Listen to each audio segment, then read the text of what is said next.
Cuenta una historia muy especial, que un señor tenía muchísimo dinero y descubrió que tenía un cáncer. Este señor tenía un hijo de 15 años, pero este hijo era bastante díscolo, bastante perdido. El señor, cuando descubrió que le quedaban solamente 3 meses de vida, intentó enmendar la vida del hijo, intentó que éste cambiara, pero sus esfuerzos fueron en vano. A punto de morir, este papá le dijo a su hijo, que ya cumplía los 16 años, le dijo así: hijo, voy a morir, te quedará una gran fortuna, y como conozco tu vida díscola, tu vida disipada, tu vida de pecado, sé que en menos de un año gastarás toda la fortuna que te voy a dejar. Y me da una profunda tristeza saber eso, hijo. Pero tan solo te pido un favor. Cuando hayas gastado toda la fortuna que te he dejado, ven a esta cabaña. Mira esta cuerda en forma de horca, introduce tu cabeza en ella, brinca y ahórcate, porque tu vida ya no tendrá sentido. Todo se habrá acabado, todo será en vano, hijo. En efecto, el papá murió. El joven estuvo los primeros 2 meses juicioso, pero al cabo de 3 meses desordenó su vida completamente. Recordó entonces las palabras de su padre. El joven llegó a aquella cabaña con el recuerdo de su padre, cayó de rodillas, comenzó a llorar, miró al cielo y dijo: papá, si tan solo me escucharas, papá, qué lástima que nunca te obedecí y que solo en estas circunstancias te pueda obedecer. Se montó entonces a un banco, a un burrito, a una butaca, introdujo su cabeza en la soga y llorando dijo: si tan solo tuviera otra oportunidad, pero ya es demasiado tarde, lo he perdido todo, lo he perdido todo. Y mientras gritaba lo he perdido todo llorando, brincó. Para su sorpresa, la cuerda se reventó y al reventarse se abrió un baúl que estaba en la parte de arriba. Comenzaron a caer perlas preciosas, rubíes, esmeraldas y una notica, un papelito con una frase de su padre que decía: hijo, aquí está tu segunda oportunidad, te amo, aprovéchala. ¿Y por qué se presentan este tipo de sequías o de desiertos si estamos en un enamoramiento de Dios? ¿Por qué dejamos de sentir de un momento a otro? Bien, hay varias razones. San Juan de la Cruz es un extraordinario teólogo místico español que fue contemporáneo con Santa Teresa de Ávila, y él nos dice que en el camino espiritual hay días espirituales y noches espirituales. Es decir, hay momentos donde nos sentimos muy bien y uno crece espiritualmente, pero hay momentos donde no sentimos nada y uno crece espiritualmente, ¿ya? Entonces, en ambos aspectos estamos creciendo, tanto cuando estamos sintiendo como cuando no estamos sintiendo. Porque si solamente rezáramos cuando sentimos, entonces no rezamos verdaderamente por amor a Dios, sino simplemente por el sentimiento que nos produce la oración. Si uno se levanta una mañana y no le nace rezar el rosario, y uno no se siente muy bien rezando el rosario, y entonces deja de rezarlo por eso, significa que nunca rezamos el rosario por verdadero amor, sino tan solo porque nos sentíamos bien. Y eso no es verdadero amor, es simplemente un sentimentalismo que inevitablemente acabará. Pero en cambio, el verdadero amor implica que aunque yo no sienta, debo seguir rezando. Por ejemplo, una esposa que aunque muchas veces deja de sentir un amor sensible por su esposo, lo sigue amando, aún en sus peores circunstancias, aún en las peores dificultades. O por ejemplo, una mamá que aún cuando su hijo está mal, lo sigue amando insensiblemente muchas veces, más aún en medio del dolor, y casi que uno se atrevería a decir que en medio de ese dolor el amor es más profundo, más auténtico, más sincero, más entregado, porque casi que se ha despojado totalmente del egoísmo. Hablaríamos de un amor sin interés, desinteresado e incondicional. Exactamente, un amor sin interés, un amor que trasciende, un amor que va más allá, el amor que propuso Jesucristo. Vine a dar la vida por quienes amo. Y cuando nos pasa esto, ¿es por decisión involuntaria o porque podríamos interpretar que es una prueba de Dios para ver cómo estamos en nuestra fe?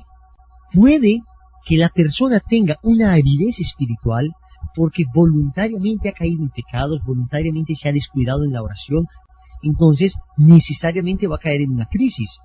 pero también puede que la persona se mantenga fiel y sin embargo sienta una aridez espiritual. Ahí se aplica lo que dice San Juan de la Cruz. Él dice que el camino espiritual se lleva como en 7 grandes pasos, de los cuales 4 son días espirituales y 3 son noches espirituales.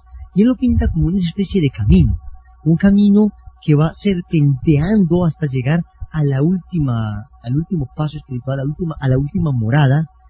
Y dice que la primera gran etapa espiritual, el primer gran paso espiritual que nosotros damos, se llama la conversión. Todos hemos sufrido de alguna manera una conversión. ¿Qué es la conversión? Es un giro de 180 grados. Íbamos deliberadamente hacia el mal, íbamos deliberadamente hacia la condenación, y en algún momento de nuestra vida Dios estremece nuestra alma, Dios estremece nuestro corazón y nosotros sentimos su amor. Queremos cambiar inmediatamente y simplemente tornamos a Él. Damos un giro de 180 grados. Antes mirábamos hacia el mundo, mirábamos hacia la vanidad, mirábamos hacia el deseo del poder, hacia el deseo del tener, hacia el deseo del placer, y desesperadamente los buscábamos. Pero en algún momento Dios estremece nuestra vida, como les decía antes, y ese giro de 180 grados nos hace cambiar radicalmente. Primer gran día del alma, conversión. Dice San Juan de la Cruz que hay una segunda etapa, que es la primera noche del Espíritu. Esa primera gran noche se llama la noche de los sentidos. Inicialmente nuestra conversión está muy basada en los sentimientos, está muy basada en lo sensible. Entonces, como Dios no quiere que le amemos simplemente por lo que sentimos, y Dios no quiere que, como decía Santa Teresa, y ya lo dije, no quiere que lo amemos por sus consuelos, sino que lo amemos a Él a pesar de sus consuelos, no amar los consuelos de Dios, sino al Dios de los consuelos.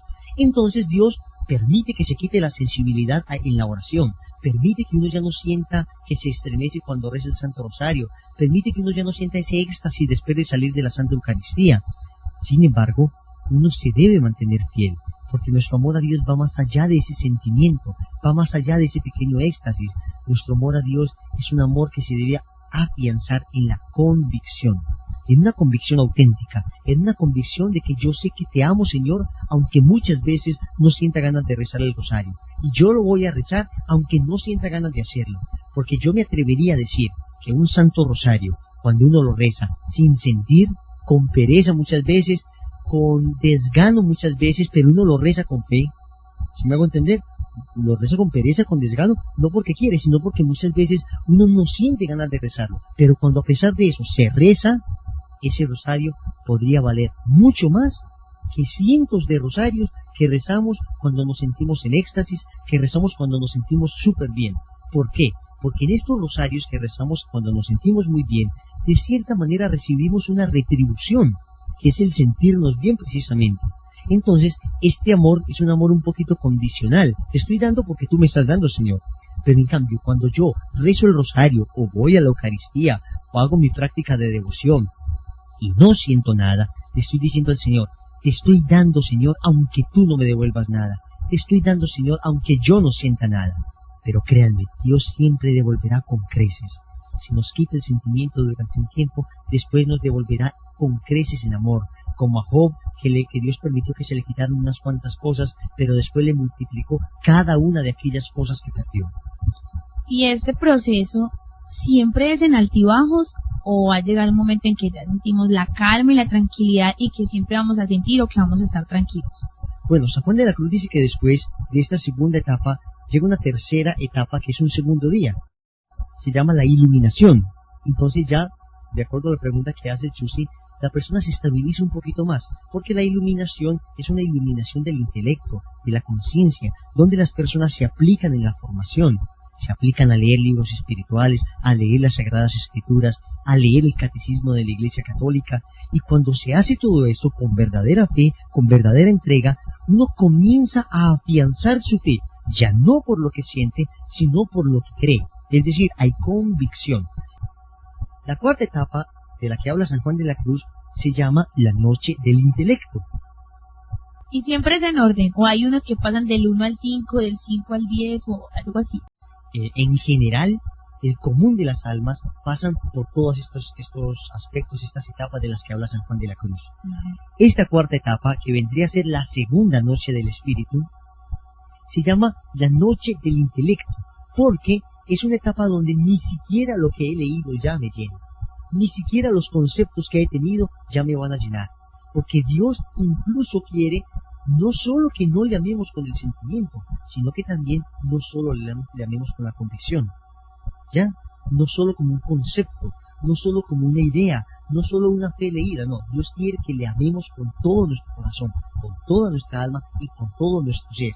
Por eso muchas veces se entra en estas crisis espirituales y nosotros acostumbramos a juzgar a los sacerdotes cuando entran en ellas.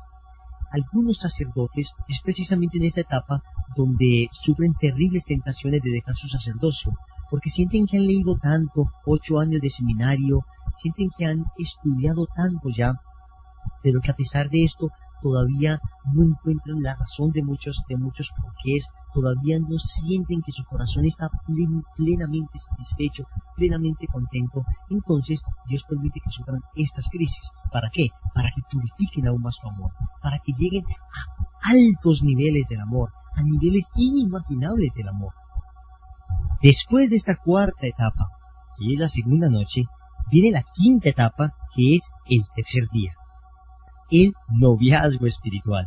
Es una etapa preciosa donde las personas ya están enamoradas de Dios por encima de sus sentimientos, por encima de sus convicciones muchas veces. Ya se está en una etapa más elevada, más profunda del amor. Una etapa preciosísima, donde se vive en realidad un noviazgo espiritual con el Señor. Pero después de esta quinta etapa, viene la sexta etapa, que sería una tercera noche. Ay, ay, ay. Que los santos llamaron la noche oscura del alma, que los santos llamaron la agonía de Jesús en Getsemaní, que los santos llamaron el Dios mío, ¿por qué me has abandonado de Jesús en la cruz? Es la etapa espiritual más terrible, donde las personas sufren indeciblemente, donde grandes santos, a pesar de que eran ya tan santos, sufrían terribles tentaciones, sufrían terribles sequías espirituales. Viene a mi mente en este momento Teresa de Ávila, Santa Teresa de Ávila, que sufrió una sequía espiritual de 18 meses. 18 meses sin sentir nada, 18 meses sin tener deseo de ir a la Eucaristía, 18 meses sin tener deseo de adorar al Santísimo, y sin embargo, ella estaba allí, adorando al Santísimo, ella estaba allí en la Eucaristía, ella estaba allí rezando el Santo Rosario. Recuerdo que alguna vez le preguntaron a Santa Teresa de Ávila que qué hacía ella en el Santísimo mientras estaba en esa crisis, porque pasaba horas y horas, a pesar de que no sentía nada. Y Teresa simplemente le respondía a sus monjitas: no hago nada, simplemente él me mira y yo lo miro.